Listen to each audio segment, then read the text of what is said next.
the Hard Knocks Guitar Shop. My name's Will Kelly. I'm the monthly repair columnist as well as a feature writer for Vintage Guitar Magazine. And today I want to talk to you guys about relicing hardware.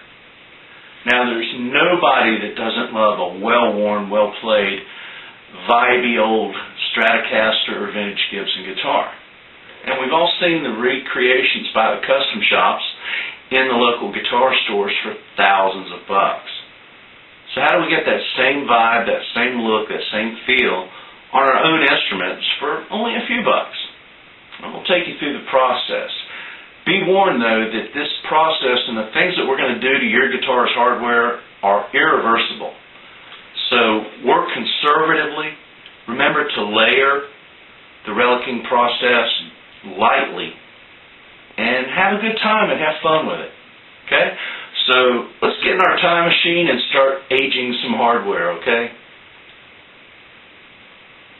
The first thing you're going to need is some PCB or printed circuit board etchant solution.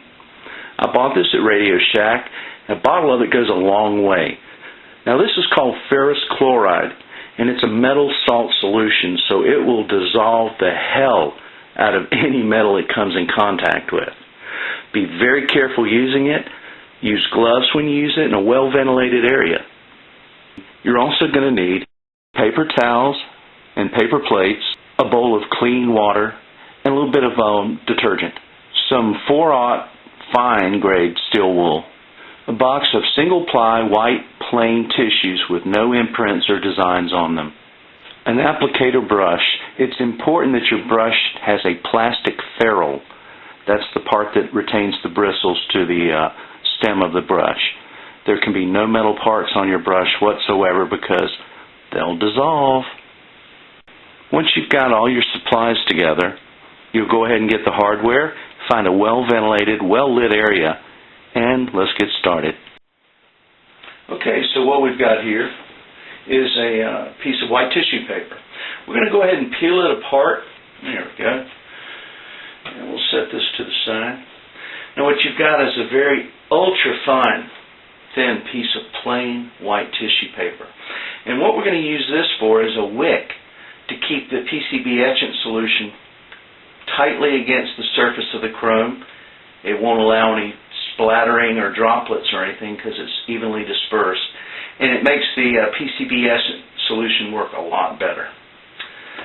So, this is the part we're going to be aging. It's a Stratocaster bridge plate. You can see the tremolo block's been removed as well as the 6 individual saddles. Generally, these are really thickly chrome plated. So what we want to do is take a little bit of steel wool and start rubbing down the chrome surface that we're going to be aging. Okay? Don't really want to age the underside of this because this is where the tremolo block makes complete and firm contact with the bottom of the bridge plate. You don't want any rust or anything impeding that. You want a good, firm, solid metal-to-metal joint there. So we're going to leave the bottom of this unmarked. You don't see it anyway. And start scrubbing down the chrome surfaces that we are going to age. This is imparting very fine scratches to the surface of the chrome.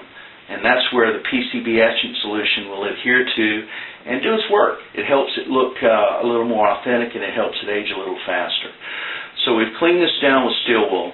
Let's take our piece of tissue paper and let's just wrap it around there. What we want to do is make sure that the top of this is completely flat, the tissue paper with no wrinkles in it because we're going to paint the PCB Etchant Solution onto the chrome through the paper, and the paper is going to hold everything on there. So let's go ahead and try that now. Okay, so we're going to lightly dip our brush into the etchant solution and start trying to really paint down the tissue paper on top of the chrome. You can see the iodine-like color of the Ferrous Chloride Etchant Solution, so it kind of lets you know where you've been and where you need to go. But what you want to do is put a uniform coat completely across the top face of the part we're going to age. You don't want any wrinkles if you can avoid them, so kind of brush and smooth it out as you go, as you apply the etchant solution. You'll notice this pretty golden color. That's going to turn fairly quickly as the metal plating underneath starts oxidizing. It'll produce a black byproduct, and that's a great way to visually kind of gauge how far along you are in the relicing process. And it's an interesting way to kind of see the chemical reaction work. Okay, so there you go. Try to move as many of these wrinkles as you can. It's not going to be able to get all of them, but it's a good start there. Okay, now we've just applied our etchant solution. Make sure you get down in the holes a little bit. There we go. And now we sit and wait. This is 1 minute into the process. Here we are after 5 minutes. You can see the tissue paper's darkened considerably, and what that tells us is that the chrome plating underneath has started to oxidize. We want to keep a close eye on this, so what we may have to do is actually stop the process, clean it off, inspect the piece, and then determine if we want to go for a second round. But we're going to leave it on a few more minutes just to demonstrate how dark and how much aging can actually occur in one application. So here we are with the bridge plate after having the etchant solution applied for 10 minutes. Now what we're going to do is rinse the part off and make sure that everything is in pretty good shape.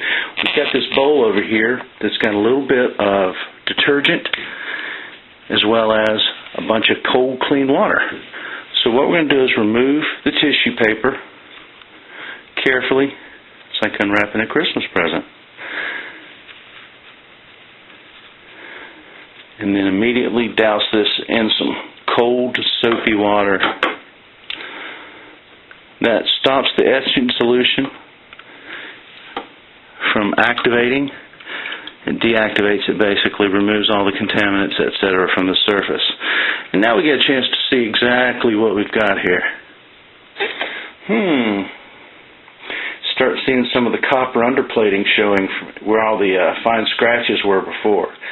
Now the cool thing about this is that we've still got a lot of shiny surface on here.